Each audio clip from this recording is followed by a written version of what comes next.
Halo semua, selamat datang di Layar Teologi, Pusat Kajian Monoteisme Alkitabiah, Teologi, dan Filsafat. Nah, kali ini kita mau coba dalemi bareng-bareng ya. Gimana sih kita bisa memahami sosok Yesus itu berdasarkan sumber-sumber paling awal, khususnya Injil ya. Kita akan banyak merujuk ke pemikiran James Dunn dalam karyanya Jesus Remembered. Jadi ini bukan cuma review buku, tapi kita coba gali bareng intinya buat pemahaman Anda semua. Yuk, kita mulai aja. Jadi buku Dunn ini kan tujuannya cukup besar ya, menelusuri 120 tahun pertama kekristenan. Dan volume pertamanya itu fokusnya ke Yesus. Tapi bukan mau bikin biografi kayak zaman sekarang gitu kan. Dan lebih tertarik sama, Yesus yang diingat. Jadi kesan mendalam yang ditinggalkan Yesus buat pengikut pertamanya. Gitu ya. Iya, tepat sekali. Anda nangkap poin pentingnya. Dan itu nggak nyari rekaman detail tiap detik hidup Yesus ya, mana mungkin juga kan. Fokusnya lebih ke, dampak dan makna Yesus itu gimana sih dikenang, diceritakan terus di komunitas awal.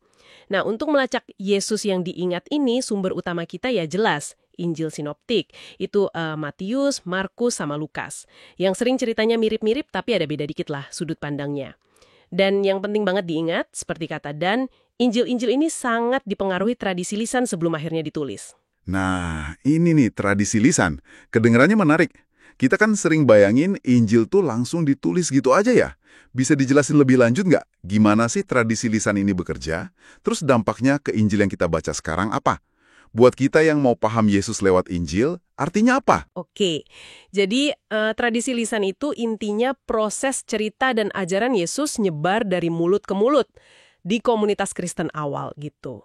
Ada dua ciri utamanya, kata Dan. Pertama, ada stabilitas. Jadi inti pesan atau struktur ceritanya atau ajaran kuncinya itu kokoh, nggak berubah-ubah. Tapi di sisi lain, ada juga fleksibilitas dalam detail ceritanya. Coba bayangin aja, satu perumpamaan diceritain Yesus, terus diceritain lagi sama Petrus, terus sama komunitas lain lagi. Intinya sih sama, tapi mungkin kata-katanya, penekanannya, atau detail kecil latarnya, nah itu bisa sedikit beda-beda, disesuaikan sama pendengar atau penceritanya. Anda bisa lihat jejaknya kok di perbedaan-perbedaan kecil antara cerita yang mirip di Matius, Markus, Lukas. Misalnya urutan penyembuhan atau kata-kata persis waktu ngajar. Ini bukan berarti kontradiksi ya, tapi cerminan aja dari tradisi lisan yang hidup, yang dinamis, sebelum akhirnya dibekukan dalam tulisan. Jadi penting nih buat Anda. Jangan baca Injil kayak baca laporan berita kata per kata, tapi sebagai kesaksian iman yang hidup lewat cerita. Oke. Jadi Injil itu kayak, endapan gitu ya, dari sungai cerita lisan yang mengalir, itu jelas mengubah cara kita membacanya. Nah, kalau kita udah paham nih bagaimana ceritanya sampai ke kita, lewat lisan, terus tulisan, Injil, apalagi yang menurut Dan itu penting banget, krusial, biar pemahaman kita soal Yesus ini akurat. Satu hal yang nggak bisa ditawar lagi, tempatkan Yesus kembali ke konteks aslinya. Ke habitatnya lah istilahnya. Yesus itu kan orang Yahudi abad pertama. Dari Galilea, hidup di zaman Yudaisme Bait Suci kedua. Maksudnya, zaman waktu Bait Suci di Yerusalem itu masih berdiri megah. Jadi pusat kehidupan agama, sosial, bahkan politik orang Yahudi. Sebelum dihancurkan Romawi tahun 70 Masehi. Kenapa ini penting banget?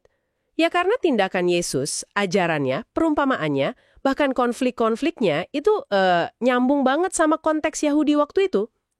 Kita perlu paham soal harapan Mesias, praktik agama mereka, kelompok-kelompok kayak Farisi, Saduki, terus ketegangan sama Romawi, itu semua kayak kunci buat buka makna kata dan perbuatan Yesus. Kalau kita abaikan sisi keyahudiannya, wah itu bahaya. Bisa salah tafsir, bisa-bisa kita malah maksain pikiran modern kita ke zaman dulu. Sayangnya ini sering terjadi sih dalam sejarah. Masuk akal banget. Tapi, ini kan usaha mencari Yesus historis sering dibilang banyak tantangannya ya. Sumbernya ditulis puluhan tahun setelahnya, jelas dari sudut pandang iman, jumlahnya juga terbatas. Nah, gimana Dun menyikapi keraguan yang mungkin muncul pada Anda soal kemungkinan kita bisa paham Yesus secara historis? Iya, dan sadar betul tantangan itu. Dan dia jujur kok soal keterbatasan kita. Kita nggak bakal bisa dapat akses objektif murni ke masa lalu kayak nonton rekaman video gitu ya. Ya nggak mungkin. Sumber kita memang sifatnya teologis, ditulis orang percaya untuk komunitas percaya. Tapi, nah ini argumen penting dari Dan, justru karena iman Kristen itu dasarnya inkarnasi, keyakinan bahwa Allah itu beneran masuk ke sejarah manusia dalam diri Yesus, maka penyelidikan historis ini jadi penting secara teologis, bukan cuma mungkin tapi penting. Kajian sejarah yang kritis, yang jujur, walau terbatas, itu malah bisa memperkaya iman kita loh, bisa mendisiplinkan dari pemahaman yang naif, bahkan mengoreksi kalau ada yang keliru. Tujuannya bukan mau menggoyahkan iman pakai sejarah, tapi justru mau mendasarkan iman pada pemahaman yang lebih kokoh tentang Yesus yang beneran pernah ada di Palestina, yang diingat dan yang dampaknya terasa sampai sekarang. Ini soal melihat gimana iman dan sejarah itu ketemu dalam sosok Yesus. Terima kasih saudara-saudara. Sampai jumpa di video dan live streaming berikutnya. Tuhan Yesus memberkati kita semua.